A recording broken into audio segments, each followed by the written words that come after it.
दोस्तों CGPSC assistant engineer civil के previous year video में दोस्तों आज हम पार्ट 7 कवर करेंगे। और आज की वीडियो में दोस्तों हम इन्वायरमेंटल इंजीनियरिंग की जो क्वेश्चन प्रीवियस ईयर में आए हुए हैं उनको सॉल्व करेंगे। दोस्तों अभी कुछ दिनों से मेरी वीडियो जो है आपको रेगुलर नहीं मिल पा रही है थी, तो उसके लिए दोस्तों मैं माफ़ी चाहूँगा। अब आपको रेगुलर दोस्तों वीडियो मिलती रहेगी। चलिए दोस्तों स्टार्ट करते हैं इसका वीडियो। और दोस्तों वीडियो स्टार्ट करने से पहले वही बात कि यदि अभी तक आपने हमारे चैनल टेक्निकल मंत्र को सब्सक्राइब नहीं किया दोस्तों, तो प्लीज़ चैनल को सब्सक्राइब कर लीजिए, क्योंकि इस पर आपको यहाँ पर जुड़ी हुई छत्तीसगढ़ की सभी जानकारी मिलती रहेगी दोस्तों। तो चलिए स्टार्ट करते हैं इसका वीडियो। दोस्तों फर्स्ट क्वेश्चन है, which type of drainage system consist of laterals and submains in which laterals are provided only one side of main. ठीक है, तो बताना दोस्तों कि जो सब मेन्स और लेटरल हम कहाँ पर प्रोवाइड करते हैं, कौन से टाइप के सिस्टम में। ठीक है, तो यहाँ पे आपको ऑप्शन दिए हुए हैं, double drainage, double main system, grid iron, उसके अलावा दोस्तों बहुत सारे दिए हुए हैं। तो सबसे पहले दोस्तों हम बात करते हैं कि जो हमारे कितने टाइप के सिस्टम्स होते हैं। ठीक है, मैं आपको बता दूँ मेनली यहाँ पर 4 टाइप के सिस्टम होते हैं। ठीक है, तो फर्स्ट जो होता है तो हमारा होता है उसको हम बोलते हैं ट्री सिस्टम या फिर डेड एंड सिस्टम। उसमें क्या होता है दोस्तों कि जैसे कि ये हमारी मेन पाइपलाइन है। ठीक है, तो यहाँ पर दोस्तों क्या होता है, यहाँ से हम दोस्तों ये मेन पाइपलाइन से हम एक यहाँ पर दोस्तों क्या करते हैं, हम यहाँ से एक हम सब मेन लाइन निकालते हैं। इसके अलावा यहाँ पर से निकाल सब मेन लाइन। ठीक है ना, तो इस तरह हमारे दोस्तों सब मेन लाइन होते हैं। ठीक है, फिर दोस्तों उसके बाद क्या करते हैं, हम यहाँ से ब्रांच जो है ब्रांच हम यहाँ से निकाल देते हैं पाइप की। मतलब कोई प्लान नहीं होता इसमें, कहीं से भी हम इसमें से सब्सिडरी या फिर ब्रांच हम जो है निकाल देते हैं। तो इस तरीके का सिस्टम को हम बोलते हैं कि डेड इन सिस्टम या फिर ट्री सिस्टम। ठीक है, जनरली ये ओल्ड टाउन में जो होते हैं वहाँ पर यूज़ किया जाता है। ठीक है, तो ये हो गया हमारा डेड इन सिस्टम। उसके बाद दोस्तों बात करते हैं यदि हम रिंग सिस्टम की। ठीक है, तो रिंग सिस्टम में दोस्तों होता क्या है कि सबसे पहले हमने क्या करते हैं, जो हमारा सिटी होता है वहाँ पे हम चारों तरफ से दोस्तों क्या करते हैं, इसको हम मेन जो लाइन से हम इसको हम क्या करते हैं, कवर कर देते हैं। ठीक, चारों तरफ से हम मेन लाइन से। उसके बाद क्या होता है, इसको हम यहाँ से क्या कि हम इसको इसमें हम जो होता है हमारा क्या सब मेन लाइन हम जो निकाल देते हैं। ठीक है, और इस तरीके से जो होता है सारी जो हमारी पाइपलाइन जो होती हैं इस तरीके से डिवाइड रहती हैं। ठीक है, उसके बाद फिर क्या होता है, यहाँ से सब जगह से हम उसको कनेक्शन दे सकते हैं इस तरीके से। तो ये होता है हमारा रिंग सिस्टम। दोस्तों बात करते हैं अब रेडियल सिस्टम की। तो दोस्तों रेडियल सिस्टम होता क्या है, सबसे पहले बता दूं आपको मैं कि ये भी सेम जैसा रिंग सिस्टम होता है उसी तरीके का ऐसा एक होता है लगभग। मान लीजिए आप, तो जैसे हमारा कोई सिटी है। ठीक है, तो उसमें क्या करते हैं हम उसके हम जैसे कि हमने डिवाइड कर लिया। ठीक है, तो उसके हम सेंट्रल जोन पे क्या करते हैं, यहाँ पर हमारा एक डिस्ट्रीब्यूशन रिजर्वायर होता है। ठीक है, सब तरफ हमारा। तो इस डिस्ट्रीब्यूशन रिजर्वायर से हम क्या करते हैं, यहीं से हम उसको उसमें हम जो है कहना चाहिए कि यहाँ से हम जो उसका जो मेन लाइन है, जो भी ब्रांच है हमारा, यहाँ से हम इसको प्रोवाइड कराते हैं। ठीक है, इस तरीके से सब सारे डायरेक्शन में। तो इसको बोलते हैं हम रेडियल डायरेक्शन। ठीक है, रेडियल सिस्टम बोलते हैं। उसके बाद आती है बात दोस्तों, बात करते हैं ग्रिड सिस्टम की। तो ग्रिड सिस्टम क्या होता है, ग्रिड सिस्टम में क्या होता है हमारा, जैसे कि एक हो जाता है हमारा मेन लाइन। ठीक है, ये हो गया हमारा मेन लाइन हो गया। उसके बाद क्या करते हैं, मेन लाइन के बाद हम लोग इसमें ब्रांच प्रोवाइड कराते हैं। ठीक है, या फिर सब मेन लाइन प्रोवाइड कराते हैं हम लोग। और उसके बाद यहाँ से हम निकाल देते हैं ब्रांच। ठीक है, जैसे हमारा ये हो गया मेन लाइन, फिर ये हो गया हमारा सब मेन लाइन। ठीक है, फिर हमने यहाँ से क्या निकाल दिया, हमने ब्रांच। ठीक है, तो इसको बोलते हैं grid iron system. Generally grid iron system में क्या होता है, जो मेन जो होते हैं मेन लाइन, ब्रांच और लेटरल्स जो होते हैं इंटरकनेक्टेड होते हैं। ठीक है, इसमें और जनरली क्या होता है, ये प्लान सिटी में यूज़ किया जाता है। जो भी सिटी हम पहले से प्लान करके बसाते हैं उसको हम, तो वहाँ पर ये इसको यूज़ किया जाता है। ठीक है, तो ये जो चारों आपको इंपॉर्टेंट है, तो आपको इसको ध्यान रखना है। तो क्वेश्चन में पूछा गया था कि कौन से सिस्टम में जो होता है लेटरल्स सब मेन्स जो होते हैं प्रोवाइड किए जाते हैं वन साइड ऑफ सब मेन। तो दोस्तों बता दूं सही आंसर जो है ग्रिड आयरन सिस्टम में ये जो होते हैं इंटर जो मेन और ब्रांच और लेटरल्स जो होते हैं वो इंटरकनेक्टेड होते हैं वन साइड पे। ठीक है, तो सही आंसर हो गया हमारा grid iron system. Next question के आगे बढ़ते हैं। Next one is the disinfection of water with ultra violet rays the turbidity should not exceed. ठीक है, बताना कि यदि हम अल्ट्रा वायलेट से यदि हम उसको वाटर को डिसइंफेक्शन कर रहे हैं तो उसमें टर्बिडिटी की लिमिट क्या होगी। ठीक है, तो बता दूं कि आपका जो 15 मिलीग्राम पर लीटर से ज़्यादा नहीं होना चाहिए टर्बिडिटी। ठीक है, इसका सही आंसर है 15 मिलीग्राम पर litre. The next question is which valve is use to remove the entire water within a pipe after closing the supply. ठीक है, बताना है कि हमको वाटर जो है हमारा उसको रिमूव करने के लिए कौन सा हम वॉल्व यूज़ करते हैं। ठीक है, चलिए बात करते हैं। पहले इसमें जो दिया हुआ है हमारा ऑप्शन क्या है, स्लूस वॉल्व। ठीक है, तो मैं बता दूं आपको जो स्लूस वॉल्व होता है हमारा, ये क्या होता है, इसका नाम आप याद रखेंगे, इसको हम बोलते हैं गेट वॉल्व्स या फिर शट ऑफ वॉल्व्स। ठीक है, तो इसको इस नाम से भी जाना जाता है। और दोस्तों इसका बता दूँ इसका काम क्या होता है, ये क्या करता है, रेगुलेट करता है हमारे फ्लो ऑफ वाटर को। ठीक है, पाइप में। तो इसका काम नहीं होता, इसको हम कहाँ प्रोवाइड करते हैं, इसको हम कि कॉर्नर ऑफ द रोड। ठीक है, इसको हम कॉर्नर ऑफ द रोड में प्रोवाइड कराते हैं। और क्यों कराते हैं, तो कंट्रोल करने के लिए फ्लो ऑफ वाटर को। ठीक है, या फिर डिस्ट्रीब्यूशन सिस्टम में यदि हमको वाटर फ्लो को कंट्रोल करना है तो उसके लिए हम ये स्लूस वॉल्व जो है प्रोवाइड कराते हैं। ठीक है, देन बात करते हैं स्कोर की।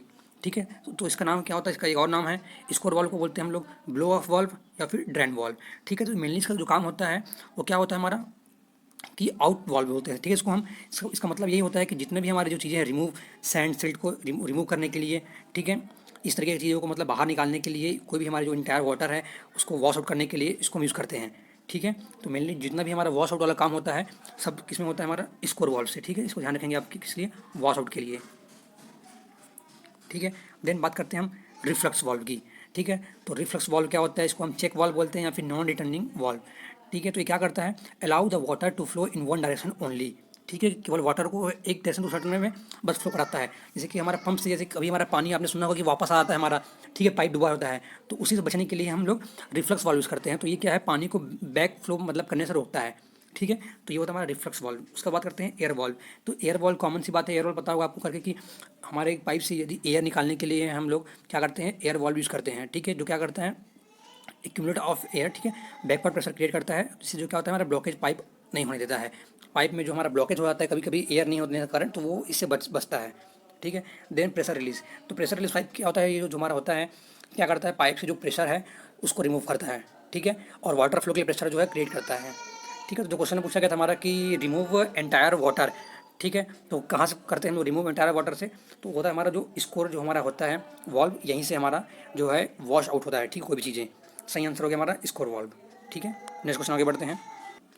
Next question, out of the following distribution system which have the least number of cut off valve, ठीक है, बताना है आपको कि जो हमारे सिस्टम्स हैं डिस्ट्रीब्यूशन के, उसमें कौन सा सिस्टम है जिसमें कि least number of cut off valve होंगे, ठीक है। तो बता दूं आपको मैं, देखो जनरल सी बात है कि हमारा जो ओल्ड सिस्टम है, ठीक है, जो हमारी ट्रेन सिस्टम है, ठीक है, ऐसा होता है यहाँ से मेन लाइन होती है हमारी, ठीक है। उसके बाद क्या होता है, ये सब मेन लाइन, ठीक है, इस तरीके से बताया था मैंने आपको। फिर यहाँ से हम क्या करते हैं, कहीं से भी हम इसको ब्रांच हम निकाल देते हैं, ठीक है। तो इस तरीके से होता है। तो इसमें जितने हमारे हमको कम मेन लाइन बनाने पड़ेंगे, उतने हमको कम वॉल्स लगाने पड़ेंगे, ठीक है। जो कट ऑफ वॉल्स होते हैं हमारे वो कम लगाने पड़ेंगे। तो जिसमें कम मेन लाइन्स होगी उसमें कम हमारे टू कट ऑफ वॉल्स होंगे। तो जो सही आंसर हो जाएगा हमारा, क्या हो जाएगा इसके लिए, डेड इन सिस्टम है ट्री सिस्टम, ठीक है। सबसे ओल्ड प्लान होता है, सबसे सस्ता प्लान होता है हमारा यही वाला, ठीक है। तो करेक्ट आंसर हमारा क्या आ जाएगा, डेड इन प्लांट्स, ठीक है। ध्यान रखना है कि जितने हमारे कम मेन लाइन होंगे उतने ही कम वहाँ पर जो कट ऑफ वॉल्स लगेंगे, ठीक है। नेक्स्ट आगे बढ़ते हैं। The next question, the permissible pH limit of industrial effluent discharge into inland surface water as per IS, इसके हिसाब से। तो दोस्तों देखिए कोडल क्वेश्चन है, डायरेक्ट आपको कोडल प्रोविजन जो है इसमें वहीं से आपको इसका आंसर मिलेगा। तो इसके बता दूँ, इंडस्ट्रियल एफ्लुएंट डिस्चार्ज के लिए जो हमारी परमिसिबल पीएच लिमिट होती है वो कितनी होती है, 5.5 से 9.30। तो ये इसकी परमिसिबल लिमिट है। यदि बात की जाए दोस्तों पीएच से रिलेटेड अगर हम बात करें, तो पीएच हम किससे मेजर करते हैं, पोटेंशियोमीटर से हम मेजर करते हैं, ठीक है। और यदि कुछ बात की जाए पीएच रेंज की, तो जो हमारा इसमें यूज़ होता है फिनोल्फथालीन होता है, उसके लिए पीएच रेंज कितनी होती है, 8.6 से लेकर के 10.3। और मिथाइल ऑरेंज जो हमारा इंडिकेटर होता है उसकी बात की जाए तो उसके लिए कितना होता है हमारा, 2.8 से लेकर के 4.4। दोस्तों क्वेश्चन आए हुए क्वेश्चन इसलिए आपको मैं बता दे रहा हूँ यहाँ पर, ठीक है। यदि उसके अलावा बात की जाए, यदि हमारे वाटर की पीएच लिमिट की बात की जाए, परमिसिबल लिमिट की, तो वो कितनी होती है, 7 से 8.5 के बीच होती है हमारी परमिसिबल लिमिट, ठीक है। तो इस तरह चीज़ें आपको जो है ध्यान रखनी है। और बता दूं दोस्तों कि पीएच की वैल्यू यहाँ पर हमारी होती है 4.5, वहाँ पर हमारे all bicarbonates will have been neutralised, ठीक है। ध्यान रखना सारे जो हमारे बाइकार्बोनेट्स हैं वो उस वैल्यू पे न्यूट्रलाइज हो जाते हैं, ठीक है। तो ये जो इंपॉर्टेंट चीज़ थी मैंने आपको बता दी पीएच से रिलेटेड। नेक्स्ट क्वेश्चन आगे बढ़ते हैं। The efficiency of biochemical oxygen demand, जिसको बोलते हैं बीओडी, रिमूवल इन ट्रिंकलिंग फिल्टर, ठीक है। तो ट्रिंकलिंग फिल्टर से बीओडी रिमूवल की इफिशेंसी कितनी होती है, तो जाहिर बात है दोस्तों पता होगा आपको कि 98 से 99% के बीच में इसकी जो है रिमूवल इफिशियंसी होती है बीओडी की, ठीक है। किसमें, ट्रिंकलिंग फिल्टर में। ये क्या होता है, ट्रिंकलिंग फिल्टर हमारा क्या होता है, ये हमारा एरोबिक सिस्टम होता है, आपको पता होगा, ठीक है। तो इसका सही आंसर क्या आ जाएगा हमारा, 98%। Next one is the minimum moisture content usually recommended for high rate composting of municipal solid waste management is, ठीक है। तो हमारा मिनिमम कितना होता है मॉइस्चर कंटेंट चाहिए अपने को हाई रेट कंपोस्टिंग के लिए, ठीक है। तो इसका जो सही आंसर दोस्तों क्या होगा हमारा, वो 50 to 55% हमको चाहिए रहता है, ठीक है। इसके अलावा बात की जाए यदि हम सॉलिड वेस्ट मैनेजमेंट की बात की जाए कंपोस्टिंग के लिए, तो इसके दो मेथड होते हैं। एक आपको पता होगा कि इंडोर मेथड होता है हमारा, एक होता है हमारा बेंगलोर मेथड, ठीक है। ये दो इसके जो मेन्स हैं, जो मेथड्स हमारे। उसके अलावा बात की जाए कंपोस्टिंग हमारा क्या होता है, ये हमारा एरोबिक और एनारोबिक सिस्टम दोनों टाइप का होता है हमारा, ठीक है। जो दोनों हमारे मेथड्स होते हैं, दोनों हमारे एरोबिक मेथड्स होते हैं, ठीक है। इसके तो उसमें हमारा जो टाइम लगता है लगभग एरोबिक में लगभग 2 से 3 मंथ हमारा टाइम लगता है। और उसके अलावा यदि हमने इसको एनारोबिक में किया तो लगभग हमको 4 से 6 मंथ जो है इसको लगते हैं कंपोस्ट करने के लिए, ठीक है। तो जनरली जो हमारा होता है, इसको हम लोग सिटी में जो हम लोग ज़्यादातर इसको यूज़ करते हैं, ठीक है, कंपोस्टिंग मेथड को हम लोग। तो बस इसमें ज़्यादा यही बातें आपको इंपॉर्टेंट ध्यान रखनी है आपको। ठीक है, नेक्स्ट क्वेश्चन आगे बढ़ते हैं। Next question, activated sludge process is an example of which system. ठीक है, बताना है आपको anaerobic suspended, aerobic attached, anaerobic attached या फ्लक्चुएटिव अटैच्ड। ठीक है, तो सबसे पहले बात करते हैं दोस्तों कि हमारा जो होता है एक्टिवेटेड स्लज प्रोसेस होता क्या है। तो आपको ध्यान देने वाली बात यहाँ पर ये है कि जो हमको सेकेंडरी सेडिमेंट टैंक से हमको जो स्लज मिलता है उसमें लार्ज अमाउंट में हमारे living and active micro organism होते हैं। ठीक है, तो इसको हम क्या करते हैं, रिसर्कुलेट करते हैं फिर से ही, क्योंकि इसको डिकम्पोजिशन करना जरूरी है इसका। तो इसको हम क्या करते हैं, फिर से इसको हम रिसर्कुलेट करते हैं in the presence of waste water. तो इसी को ही हम क्या बोलते हैं, एक्टिवेटेड स्लज प्रोसेस बोलते हैं इसको। हम स्लज को ही हम इसको जो करते हैं फिर से रिसर्कुलेट करने को ही बोलते हैं। उसके अलावा आप ध्यान रखेंगे कि इसकी जो रिमूवल बैक्टीरिया इफिशियंसी कितनी होती है, लगभग 80 से 90% इसकी जो है रिमूवल बैक्टीरिया इफिशियंसी होती है। ठीक है, तो इसका सिस्टम कैसा होता है, ये बता दूँ आपको, ये होता है हमारा एरोबिक सिस्टम, सस्पेंडेड सिस्टम होता है। ठीक है, तो इतना आपको ध्यान रखना है इसके बारे में। ठीक है, तो नेक्स्ट आगे बढ़ते हैं। Next question, which of the following is a secondary air pollutants. बताना है आपको इसमें से सेकेंडरी एयर पोल्यूटेंट्स कौन कौन से हैं। ठीक है, चलिए बात कर लेते हैं हम पहले इसके लिए एयर पोल्यूटेंट्स की। तो एक होता है हमारा प्राइमरी, दूसरा होता है हमारा सेकेंडरी। ठीक है, यदि हम प्राइमरी की बात करें तो प्राइमरी में हमारे कौन कौन से आते हैं जो हमारे पोल्यूटेंट्स हैं, जैसे कि ऑक्साइड ऑफ सल्फर हमारे हो गए SO2।